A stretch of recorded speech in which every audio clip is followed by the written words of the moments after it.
How could communist Vietnam and communist China be fighting a fierce war for shelf space at Costco and Walmart now? You know? Or if control, the old imperial model.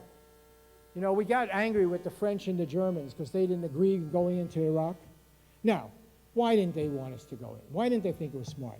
The argument was, well, they're wimps.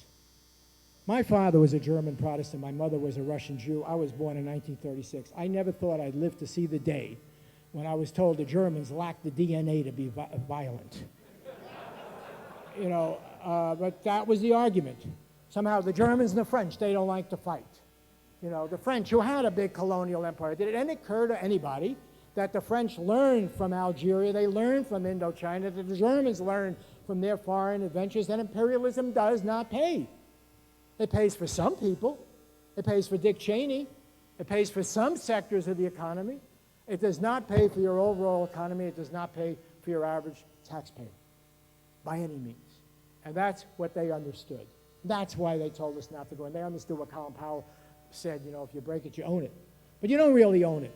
And the fact is, I just read an article in the Wall Street Journal as I was flying here. The Chinese economy is now growing at 11%, and ours is stagnating.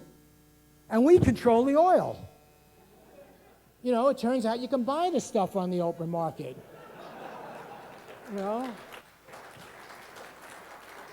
You don't have to be guarding the pipelines all the time and risking your lives, you know.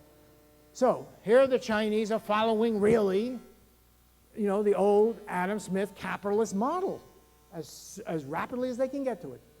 Buy it up, find it, you know, exploit it, et cetera, et cetera. I've been told I have only a few more minutes, so I just want to put more of a little point on this, and that is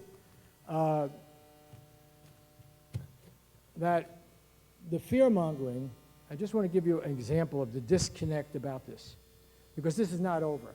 I remember when talking about Vietnam, when right now we have more of a military presence in Iraq as a percentage of the population than we ever had in Vietnam.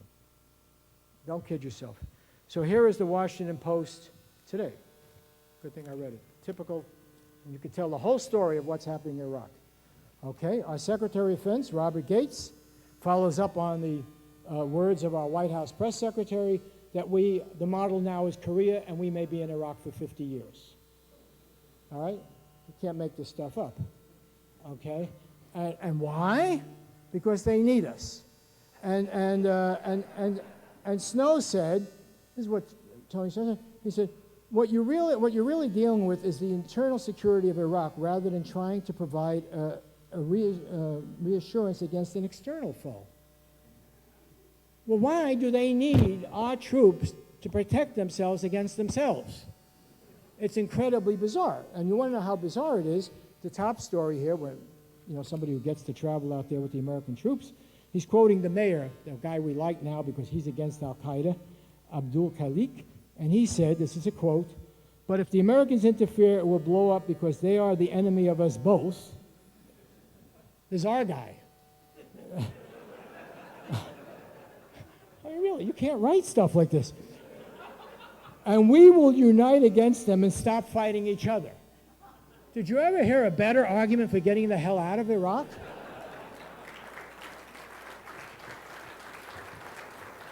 And then finally, just showing you that we have an accurate sample here, there's 3 stories in the paper today, and this one is about the sad detainee from Saudi Arabia who killed himself, who was in Guantanamo.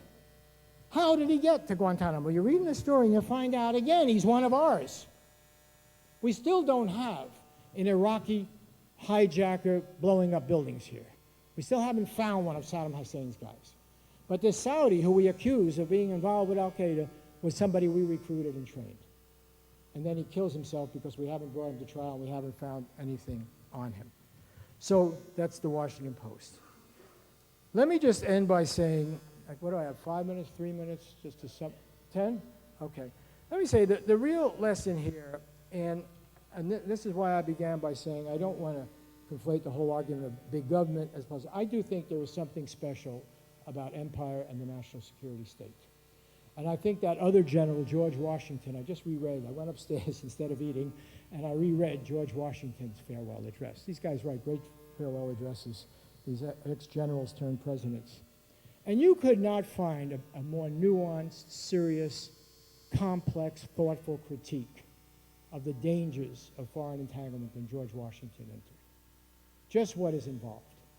And the bottom line is you cannot have a democracy, popular control, free press, free society, limited government, all these things that I believe are possible with the Constitution, not just with the Articles of Confederation.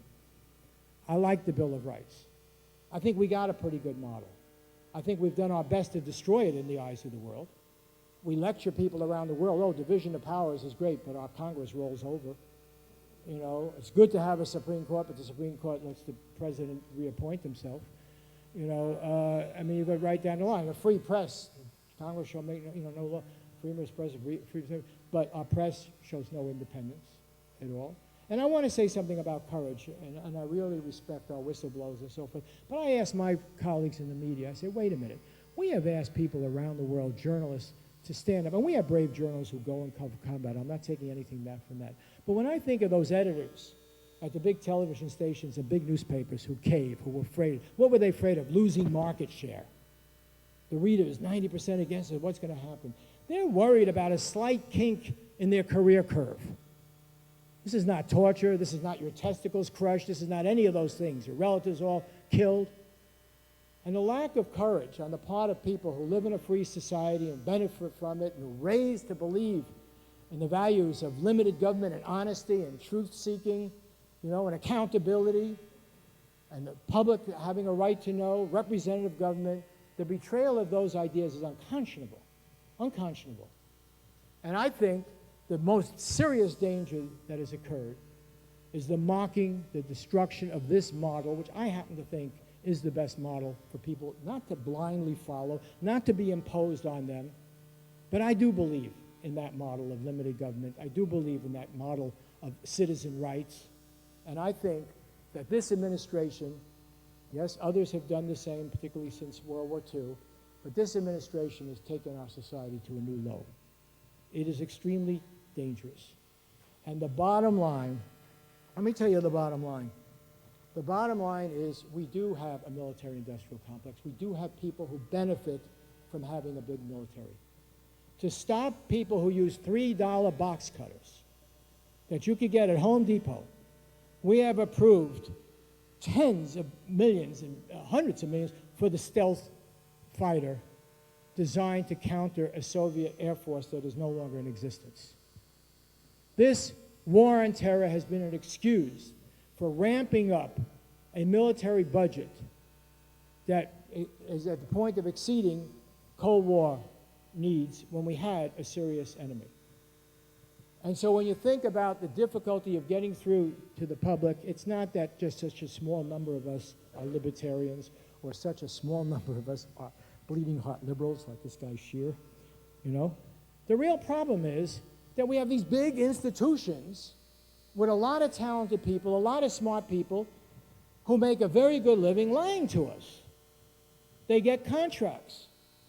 And whether they're at Boeing or at their Halliburton or whether they're at the universities, another thing Eisenhower warned about, all those contracts going from the government to the universities, or whether they're at the newspapers that don't want to rock the boat and want to have access to the White House, the fact is we have people in the society who are very well trained, very smart, very articulate, and are in the business of lying to us professionally because they line their pockets by doing that. That's the name of the game. That's what the military-industrial complex is about. And if you continue to let them hold sway, you will not have a democracy, no matter even if you bring back the Articles of Confederation. Thank you.